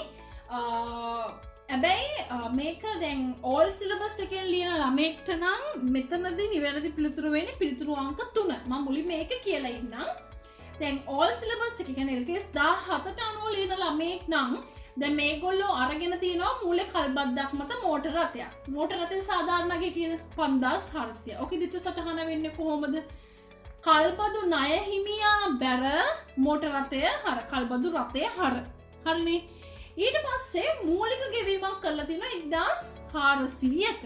ඔය 1400 මූලික ගෙවීම සටහන් කරන්නේ කොහොමද? මුදල් බැර කරලා කල්බදු ණය හිමියා තමයි හර කරන්නේ. හරිනේ. එතකොට නිවැරදි පිළිතුර වෙන්නේ 5400න් 1400ක් අඩු කරාට පසු වගේ 4000යි. හරිනේ. හරි. ඊට පස්සේ කල්පදු වාරිකයක් ගෙවන්න ඕනේ කියලා කියනවනේ. දැන් අපෙන් අහන්නේ 18 3 ජංගම සහ ජංගම නොවන කොටසනේ. එතන වාරිකයේ දිතු සටහන වෙන්නේ මොකක්ද? ඕක ගෙවිය යුතුයිනේ. එතන උපචිත ගෙවිය යුතු වාරිකයේ බැර උපචිත වියදම් බැර වෙනවා. හර වෙන්නේ කොහෙටද? ඕක හර වෙන්නේ කල්බදු ණය හිමියා කියන ගිණුමට තමයි හර වෙන්නේ. හරිනේ. ඊට පස්සේ එයා සඳහා පොලිය ගත්තොත් 10%ක පොලියක් තමයි එන්නේ. ඒ පොලිය කොච්චරක් වෙනවද? 4,1000ක් 400යි. දැන් අපි බලමු සම්පූර්ණ ණය කොටස අපිට ඉදිරියේදී ගෙවන්න ඉතුරු වෙන කොටස 4,000ට පොලිය බැලවෙච්ච පොලිය 4,400 එකතු කරලා එයාගේ අර ගෙවිය යුතු වාරිකය අඩු කරා නම් 3,138ක් වෙනවා. හරි. දැන් ජංගම වගකීම් කොටස හොයන්න ඕනේ. මෙයාගේ වාරිකය 1,262යි. අපිට පහසුයි මෙයා පොලිය දීලා තිබ්බනම්. හැබැයි මෙයා පොලිය දීලා නැහැ. පොලිය අනුපාතය තමයි දීලා තියෙන්නේ. එහෙනම් ජංගම වගකීම ලෙස හඳුනා ගන්නා කොටසින් අපි අඩු කළ යුතු පොලිය හොයන්නේ අවසාන ශේෂයට 10%ක් ගත්තා නම් හරි. ඒ කියන්නේ 3,138ට 10%ක්. ඒ කියන්නේ 31යි 38යි. ඒ කියන්නේ 1,262කින් ඒ ප්‍රමාණය අඩු කරා නම් අපිට එනවා ජංගම වගකීම. අර සාමාන්‍ය විදිහටම තමයි හදාගෙන යන්න තියෙන්නේ. හැබැයි මෙතන තියෙන ප්‍රශ්නේ තමයි මේගොල්ලෝ අපිට පොලිය දීලා නැහැ. ගම්ම්‍ය පොලිය අනුපාතයකදී පොලිය ගණනය කරන්නේ අවසාන ශේෂයට හැමතිස්සෙම 10%ක් අරගෙන. කියන්නේ ණයවල අවසාන ශේෂයට 10%ක් අරගෙන යන්නේ. දැන් ඔයා මම තවත් සරල විදිහට කිව්වොත් ඔයා ගිණුමක් ගහගන්න ඕනේ මේකට නම්. දැන් මම කියන්නේ පරණ සිලබස් එකෙන් ලියන ළමයිට. හොඳේ. එතකොට ආරම්භක 4,000ක් තියෙනවා. 1,262ක් ඒ ගිණුමට හර වෙනවා. කල්බදු ණය හිමියා කියන ගිණුමට හර වෙනවා. ඊට පස්සේ ඒ පැත්තට බැර වෙනවා කල්බදු පොලිය 400 එක ගන්නේ 4,000ට 10%. right. ඊට පස්සේ අවසාන ශේෂය 3,138ක් කියලා. හරිනේ. හරි. දැන් මේකින් ජංගම කොටස හොයන්නේ වාරිකයෙන්. අපි දැන් සාමාන්‍යයෙන් ජංගම කොටස හොයන්නේ මොකක්ද? මේ ගෙවන්න ඕන වාරිකයෙන් ඊළඟ වසර තුල පියවන්න ඕන පොලිය අඩු කරාට පස්සේ ආගේනේ. එහෙනම් පොලිය දැන් දීලා නැහැනේ. පොලිය හොයන්න වෙන්නේ අර හොයා ගන්න අවසාන ශේෂය 3,138ට තියෙනනේ. අන්න ඒකට 10%. ඒතර කීයද? 313යි 8යි. එහෙනම් උත්තරේ 948යි 200යි. ජංගම වගකීම අපිට හොයන්න කියනවා 31යි 38න් ඔය 948.2ක් අඩු කරා නම් 2,189.8ක් තමයි ජංගම නොවන වගකීම. හරිනේ. එහෙනම් එතකොට පරණ සිලබස් එකකින් ලියන ළමෙක් නම් නිවැරදි පිළිතුර අංක 3. දැන් අලුත් සිලබස් එකෙන් ලියන ළමෙක්ට අපි බලමු. අලුත් සිලබස් එකෙන් ලියන ළමෙක්ට මෙන්න මෙහෙම තමයි යන්න ඕනේ. එයා මූලික ගෙවීම දැන් අපි බලමු දිත්ත සටහන මොකක්ද කියලා. ටී ගිණුමක් මෙන්න මේ වගේ ගහ ගන්න ඕනේ. එයා වගකීම කියනෝනේ 5,400. දැන් මම මේ කතා කරන්නේ SLFRS 17න් ලියන ළමයට. හරිනේ 16න් ලියන ළමයට. එතන එයාගේ වගකීම ලෙස එයා මූල ප්‍රකාශනවල හඳුනා ගන්න ඕනේ මූලික වගකීම කියන 5,400යි. හරිනේ. එතකොට ඒක භාවිත අයිතිය සහිත වත්කම හර කල්බදු ණය හිමියා බැර. හරිනේ. මූලික ගෙවීම කීයද? 1,400යි. අලුත් ප්‍රමිතයට අනුව මූලික ගෙවීමේ දිත්ත සටහන මුදල් බැර භාවිත අයිතිය සහිත වත්කම තමයි හර කරන්නේ. නැත්තම් කල්බදු ණය හිමියා ගිණුම නෙමෙයි. එතකොට ඔයා භාවිත අයිතිය සහිත කියන වත්කමක් ගැහුවොත් ඒකේ හරට 5,400ක් ඉන්නවා. ඇයි මේ 5,400 දිත්ත සටහන වෙන්නේ? කල්බදු ණය බැර අදාළ වත්කම හර. දැන් ඔය 1,400 මූලික දිත්ත සටහන මොකක්ද? මූලික ගෙවීමේ දිත්ත සටහන මුදල් බැර භාවිත අයිතිය සහිත වත්කම මුදල් හර භාවිත අයිතිය සහිත වත්කම බැර කල්බදු ණයට නෙමෙයි. හරිනේ. හරි. දැන් අපි වාරිකයට අදාළ දිත්ත සටහන තියමු. දැන් අපි මේ කල්බදු භාවිත අයිතිය සහිත වත්කම ගැන අහන්නේ නෑනේ. කල්බදු ණයනේ අහන්නේ. හරි. එහෙනම් අපි තියමු කල්බදු වාරිකයට අදාළ මේ මොනවාද දිත්ත සටහන. මේ කල්බදු වාරිකේ හැම මාසෙම 31 ගෙවලා තියෙනවලු. පළමු වාරිකේ ගෙවලා තියෙන්නේ. ඔල්රෙඩි මේගොල්ලෝ පළමු වාරිකේ ගෙවලා තියෙන මට සමා වෙන්න මම කලින් කිව්වේ ගෙව්වේ නැහැ. උපචිත ගානක් කිව්වේ. නෑ ගෙවලා තියෙන. ඔක මුදල් බැර හර වෙන්නේ කොහෙද? කල්බදු ණය ඔය මම දාලා තියෙනවා වගේ 1,262ක්. පොලිය කීයද? පොලිය 5,400ට 10%යි 540ක්. හරි. අවසාන ශේෂය 4678යි. ඔය 4678ට අටේ ජංගම වගකීම සහ ජංගම නොවන වගකීම හොයන්න ඕනේ. හරිනේ? ජංගම වගකීම හොයන්නේ කොහොමද? එයා ජංගම වගකීම හොයන්නේ වාරිකයෙන් ඊළඟ අවුරුද්ද ගෙවන්න ඕන පොලි කොටස අඩු කරනවා. දැන් මෙතන ඊළඟ අවුරුද්ද ගෙවන්න ඕන පොලි කොටස අඩු වෙන්නේ නැහැනේ. ඒ කියන්නේ දීලා නැහැනේ, පොලියක් දීලා නැහැනේ. ඉතින් අඩු වෙන්නේ නැද්ද? නේ අඩු වෙනවා. පොලි හොයන්නේ කොහොමද? 4678ට 10%ක් ගන්න ඕනේ. එතකොට කීයද? 467.8යි. එහෙනම් වාරිකයෙන් ඔය 467.8ක් අඩු කරාම 794.2. එහෙනම් ජංගම වගකීම 794.2. ජංගම නොවන වගකීම කීයද? 4678න් ජංගම වගකීම අඩු කරා නම් 3883.8යි. හරිනේ? හරි. ඕකේ. ඒතර ඒක තමයි අලුත් සිලබස් එකේ ළමෙක්ට නම් 3883.8යි. right. අපි ඊළඟ එකට යමු. 18 සහ 19 ප්‍රශ්න වලට පිළිතුරු සපයන්න කියලා කියනවා. මේකත් LKS එකට තමයි පදනම් වෙන්නේ. මේකත් LKS එකට තමයි පදනම් වෙන්නේ. අර මම කිව්වා වගේම තමයි. මුළු ආදායම ගන්න ඕනේ. මුළු විස්තීර්ණ ආදායම හොයන්න ඕනේ. හරි. මුළු ආදායම අපි දැන් බලමු මොකද මේගොල්ලෝ මුලින්ම කියලා තියෙන්නේ කියලා මේ විස්තරේ. මේගොල්ලෝ මූල ප්‍රකාශන වලින් උපුටාගත්ත ටිකක් දීලා තිනවා, විකුණුම් දීලා තිනවා, විකුණුම් පිරිවැය දීලා තිනවා, පරිපාලන හා බෙදා හැරීමේ වියදම් වල එකතු දීලා තිනවා. ඊට පස්සේ ප්‍රත්‍යාගන අතිරික්ත සහ හිඟය දීලා තිනවා. බලමු මොකද මේගොල්ලෝ කියන්නේ කියලා. සියලුම දේපල පිරිත උපකරණ 18.331 ප්‍රත්‍යාගණනය කරලා තියෙනවා. කියන්නේ වර්ෂ අවසානයේ ප්‍රත්‍යාගණනය කරලා තියෙනවා. ඉඩම් ප්‍රථම වතාවට තමයි ප්‍රත්‍යාගණනයක් කරලා තියෙන්නේ. ප්‍රත්‍යාගණනයෙන් ලද ප්‍රත්‍යාගණන ලාභය පේන ඔයාලට 60000ක් තියෙනවා. හරිනේ.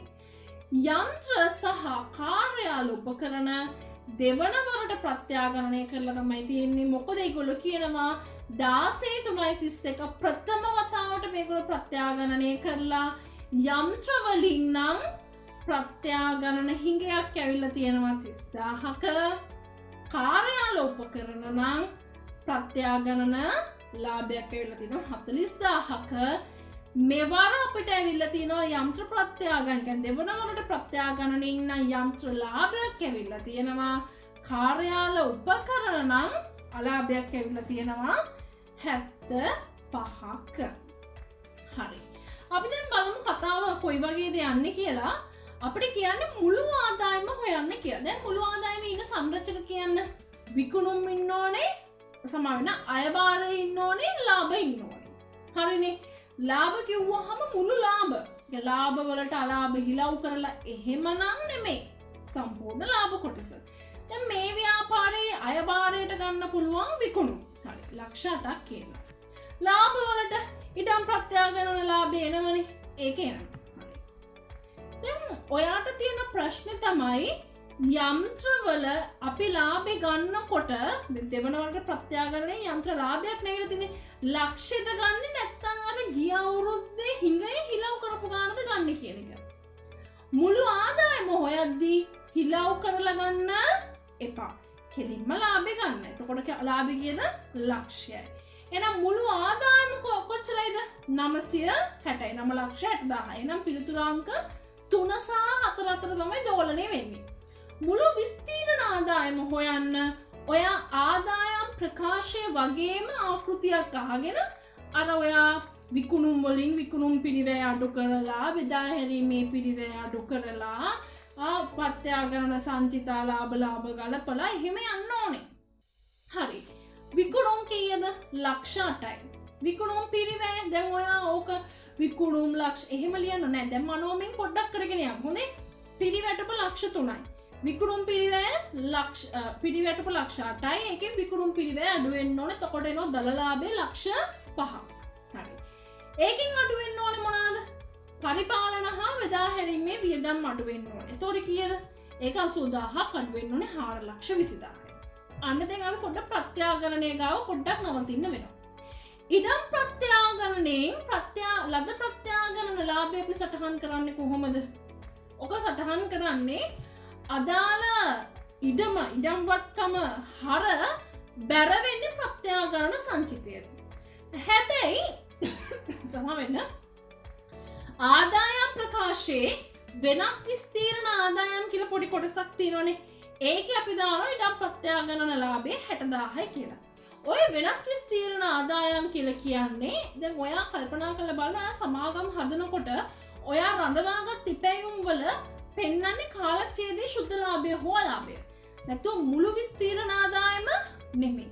ඔය වෙනත් විස්තීර්ණ ආදායම් කියන කොටස ඇවිල්ලා ප්‍රසන්ටේෂන් පර්පස් යන එක. ඉදිරිපත් කිරීමේ අරමුණින් යන එක. එහෙම නැතුව ඒකට දිත්ව සටහන් එන්න ඕන කියන දෙයක් නැහැ.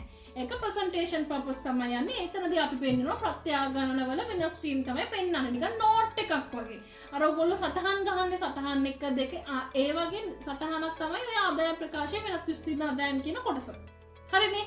එතන අපි ඒකේ පෙන්නනවා ප්‍රත්‍යාගණන ලාභය අර නෝට් එකක් දානවා ඉඩම් ප්‍රත්‍යාගණන ලාභය 60000. හරි. හැබැයි දිත්ව සටහන වෙන්නේ අරක. හරි. ඊළඟට යන්ත්‍රවල ප්‍රත්‍යාගණන අපිට ඇවිල්ලා තියෙනවා මොනවාද ප්‍රත්‍යාගණන ලාභය. හැබැයි ගිය අවුරුදු 30000ක හිඟයක් තියෙනවා. හරි. දැන් ඔය මෙවර යන්ත්‍ර ප්‍රත්‍යාගණන ලාභය අපි සටහන් කරන්නේ කොහොමද? යන්ත්‍ර හර ප්‍රත්‍යාගණන ලාභයක් නේ යන්ත්‍ර ගිණුම හර ලක්ෂයයි. ඔක කෙලින්ම ප්‍රත්‍යාගණන සංචිතයට බැර කරන්න බෑ. ඇයි? ගිය අවුරුදු 30000ක හිඟයක් තියෙන 30000ක හිඟේ මුලින්ම සෙට් ඔෆ් කරලා ඉන්න ඕනේ. එතන ඔක වෙනත් ආදායම් හෝ වෙනත් වියදම් වලට 30000ක් බැර වෙනවා. හරිනේ. ඔක වෙනත් ආදායම් තුල 30000ක් අපි දාන්න ඕනේ. එතකොට වෙනත් ආදායම් වලට 30000ක් යනවා. ඉතිරි කොටස යන්නේ කොහෙටද? ප්‍රත්‍යාගණන සංචිතයට. කියන්නේ 70000ක් ප්‍රත්‍යාගණන සංචිතයට යනවා. right. එතන ඔයාගේ වෙනත් විස්තීර්ණ ආදායම් කොටසේ අර යන්ත්‍ර ප්‍රත්‍යාගණන ලාභ කියලා 70000ක් පෙන්නන්න ඕනේ. කාර්යාල උපකරණ අලාභයක් තියෙන්නේ 75000ක ගිය අවුරුද්ද 40000ක ලාභයක් තියෙනවා. දැන් ඔය අලාභය සම්බන්ධ දිත්ව සටහන වෙන්නේ වත්කම බැර කාර්යාල උපකරණ වත්කම බැර හර කරන්නේ වෙනත් වියදම්. හැබැයි 40000ක ප්‍රත්‍යාගණන සංචිතයක් තියෙනවා. ඒක නිසා වෙනත් වියදම් වලට අපි කෙලින්ම 75000 දාන්න ඕනේ නැහැ. එතකොට අපි මොකද කරන්නේ? යන්ත්‍ර බැර 75යි හර කරනවා ප්‍රත්‍යාගණන සංචිතය 40000කින් ඉතිරි 35 තමයි වෙනත් වියදම් තුල දක්වන්නේ. දැන් වෙනත් ආදායම් වල 30000ක් දැම්ම වෙනත් වියදම් වල 35000ක් දැම්ම. හරි. දැන් අපි හොයන්න ඕනේ මේ ව්‍යාපාරයේ ශුද්ධ ලාභය කොහොමද කියලා. හරි. දල ලාභය කීයද? දල ලාභය 500යි. ඔය 500ට එකතු කරන්න ඕනේ අපේ වෙනත් ආදායම් තුලදී අර ප්‍රත්‍යාගණන ලාභ වලින් ලද ලාභය 30යි. ඒතර 530යි.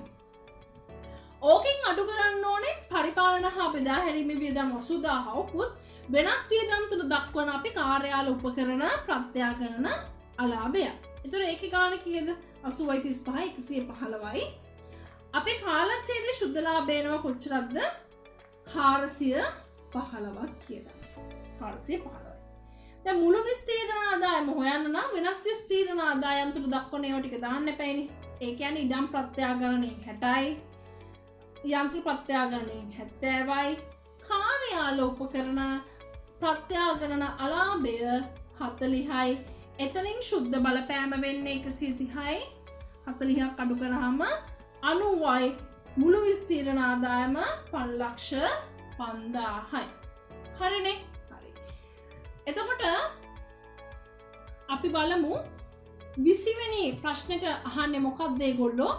මෙහෙයුම් LKS 7 මුදල් ප්‍රවාහ ප්‍රකාශ වලින් අහන්නේ මෙහෙයුම් කටයුතු වලින් ජනනය වූ ශුද්ධ මුදල් ප්‍රවාහය කොච්චරද කියලා මුලින්ම අපි බලලා ඉමු.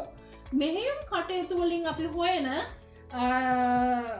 මුදල් ප්‍රවාහයක ආකෘතිය කොහොමද කියලා. සමාවෙන්න ඍජු ක්‍රමයේ මත යන මුදල් ප්‍රවාහයක මෙහෙයුම් කටයුතු වලින් ගන්න එකේ ආකෘතිය මොකක්ද කියලා ගමු. හරිනේ. හරි. අත්පිට විකුණුම්, ණය ගැති ලැබීම්, ණය හිමි ගෙවීම්, අත්පිට ගැනුම්, පරිපාලන වියදම්, පොලී ගෙවීම්, ආදායම් බදු ගෙවීම්. ඔය ටික තමයි එන්න ඕනේ. අපිට වක්‍ර ක්‍රමයට යන්න විදිහක් නැහැ. ඍජු ක්‍රමයට තමයි යන්න ඕනේ. දැන් මේ ව්‍යාපාරයේ අත්පිට විකුණුම් කොච්චරක් තියෙනවද? 8,50,000යි. ණය ගැති පාලන 5,50,000යි. එන ඒ දෙක එකතුව ගන්න ඕනේ. ලාභාංශ ආදායම ගන්න බෑ. බැංකු ණයක් ගන්න බෑ. ඒවා මූල්‍ය සහ ආයෝජන වලට යන්න ඕනේ.